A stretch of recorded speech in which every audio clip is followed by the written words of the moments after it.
O Brasil que a gente conhece, com suas florestas, suas praias, suas cidades, tudo isso é só superfície, sabe? Por baixo existe uma história gigantesca, uma história escrita em pedra. É para desvendar essa história que a gente está aqui. Vamos entender as forças geológicas que moldaram o país ao longo de bilhões de anos.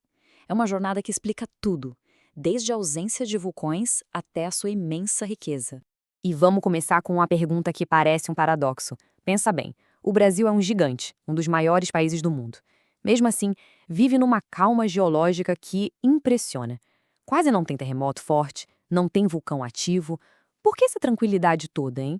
A resposta, olha só, está bem debaixo dos nossos pés. O Brasil não está na beirada do caos, mas sim bem no meio, no coração estável da placa sul-americana. Imagina que toda ação, todo choque de continentes, a fúria dos vulcões, está acontecendo lá longe, a milhares de quilômetros nas bordas dessa placa. Essa localização, digamos, privilegiada, é o grande segredo da nossa paz geológica. Essa localização faz do Brasil, então, um gigante estável, um refúgio raro da fúria tectônica que a gente vê em outras partes do planeta. Mas, olha, não se engane, essa calmaria toda é coisa recente e esconde um passado, mas um passado muito mais agitado. Agora a gente vira a página, porque essa tranquilidade de hoje mascara um passado que foi incrivelmente violento. A paisagem que a gente vê, ela foi forjada no fogo, sob uma pressão que a gente nem consegue imaginar. Pois é, essa tranquilidade de agora é só um piscar de olhos no tempo geológico. Para a gente entender de verdade as fundações do Brasil, a nossa viagem tem que ir muito, mas muito longe no tempo, bem antes dos dinossauros. E que viagem no tempo, hein?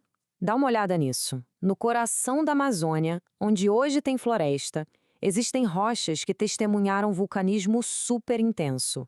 Isso há quase 2 bilhões de anos. É uma escala de tempo que, sinceramente, desafia nossa imaginação. E aqui, algo um pouco mais recente. As ilhas paradisíacas de Fernando de Noronha são, na verdade, os picos de vulcões antigos que nasceram do fundo do oceano. Uma prova visível e linda desse passado de fogo. Para a gente organizar essa saga toda, essa linha do tempo ajuda. Tudo começa lá no pré-cambriano, com a formação das rochas mais antigas, a base de tudo. Depois, no Paleozoico, algumas áreas afundaram e criaram bacias, que foram acumulando sedimentos e, mais tarde, carvão. Aí vem o Mesozoico, a Era do Fogo, com derrames de lava gigantescos. E, finalmente, no Cenozoico, a atividade vulcânica mais recente deu de presente para a gente ilhas como Fernando de Noronha. Cada era foi colocando uma nova camada na construção do Brasil. Bom, toda essa atividade ao longo de eras e mais eras acabou criando a base do país que a gente conhece hoje. Vamos dar uma olhada agora nos 3 pilares que sustentam a geologia brasileira. Esse mapa geológico aqui é o nosso guia. Estão vendo essas áreas em tons de rosa e roxo? São as fundações mais antigas do continente. Já essas manchas amarelas e verdes representam as grandes bacias que se formaram por cima delas. Basicamente, são essas 3 estruturas que definem não só a paisagem, mas também a riqueza do Brasil. Vamos ver cada uma de perto. Primeiro, os escudos cristalinos. Pensa neles como alicerce do continente, sabe? São as rochas mais antigas, as mais resistentes, o verdadeiro coração da América do Sul. Depois, a gente tem as bacias sedimentares. Imagina umas tigelas gigantescas que, com o passar de milhões de anos, foram sendo preenchidas com areia, argila, restos de plantas e animais. Camada sobre camada de sedimentos foram se acumulando e guardando os registros do passado. E, por fim, os dobramentos antigos. Estes aqui são como os fantasmas de montanhas que um dia, talvez, foram tão altas quanto os Andes ou o Himalaia. O tempo e a erosão foram desgastando tudo e o que sobrou foram as serras e os planaltos que a gente vê hoje em boa parte do Brasil. Mas esses pilares geológicos não definem só a paisagem, não. Eles são como um cofre gigante. E a chave para a gente entender a imensa riqueza mineral do Brasil é saber exatamente o que cada um desses cofres guarda lá dentro. E aqui está o ponto-chave da história. A estrutura geológica de uma região determina que tipo de recurso natural pode existir ali. Não é por acaso, sabe? É uma consequência direta da história do nosso planeta. E a lógica por trás disso é fascinante. Nas rochas mais antigas e resistentes, os escudos cristalinos, é onde se formaram os minerais metálicos, como o ferro e o alumínio. Já nas bacias, onde a matéria orgânica foi soterrada por milhões de anos, surgiram os combustíveis fósseis, o petróleo e o carvão. Simples assim. E aqui a gente vê essa conexão na prática. De um lado, a rocha bruta, a mineração em larga escala.